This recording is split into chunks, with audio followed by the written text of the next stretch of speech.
How's it going everyone, my name's Spawn Destroyer and today I'm going to be doing a full character breakdown of the operative Montaigne from the GIGN. So first off, Montaigne is probably one of my favourite characters in the game because he's so useful in any game mode that you play and is the purest character for teamwork. And if you're going to use him and want to use him well, then use a microphone, as how you use him can ultimately mean winning or losing simply because you haven't got many ways to attack, but you can get right into an enemy's face while your team does all the hard work. So most of the time you're going to be the one that's planning how your team's going to attack. So first off, let's have a look at his stats and weapon loadouts. Montaigne has a rank 3 armor rating, but he only has rank 1 for speed, which will become very obvious at the start of a round when everyone runs away from you. But once you actually reach the building, this will make very little difference. Now for his loadout, he has the Larocque personal shield as his only primary weapon. Now if you've never played as him before, or if you've used other shield users, then you may be thinking, what's so special about him? The others are all optional and I take a gun for my primary weapon instead. But Montaigne is different because he has a full body shield, which protects him all the way from his feet up to the top of his head. So in a head-on firefight you will not get hit, and the shield even slightly wraps around as well so you can avoid some shots from other angles. Moving on to his sidearm, he has a choice between the P9 pistol and the LFP 586 Magnum. Now most people go for the LFP, but personally I would highly recommend you use the P9. Although it's not as damaging, it does have a much higher clip and lower recoil rate, which means instead of 6 shots you're going to have 16, so you'll be able to take more shots at a target or even help cover other teammates.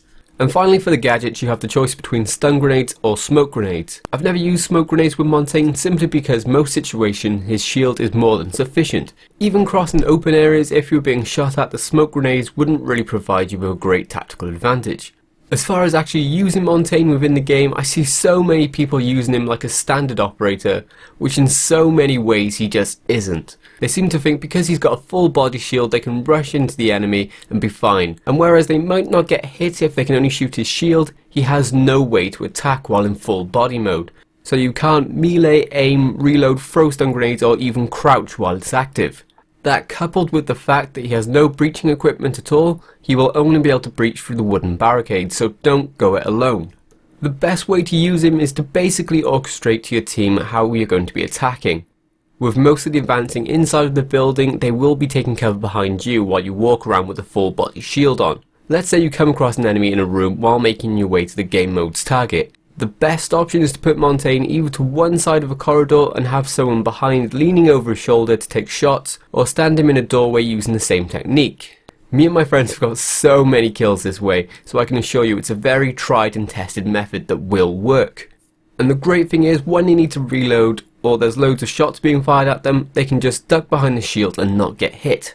They are invaluable to you as they can incapacitate enemies as you and your team are breaching into a room from whatever angle it is, and even if it's jammed and doesn't go off, you can always fall back to your shield to protect you and the team. And don't forget, you can also chuck them under the gap at the bottom of the doors so you can have people stunned before you even breach the room. Now one thing you will want to be mindful of is the remote explosives, as if it lands in front of your shield you might survive depending on how far away it is, but if it's behind you or to the side of you, then you will die.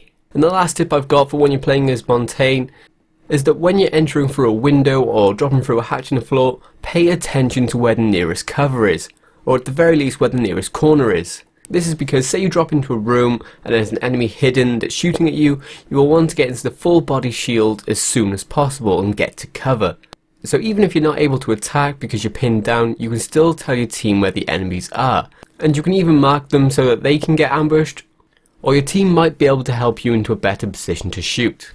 So that's it for this video. I hope you all enjoyed it, and if you're looking for gameplay tips or how to freestyle the situations, don't forget to look down below in the description.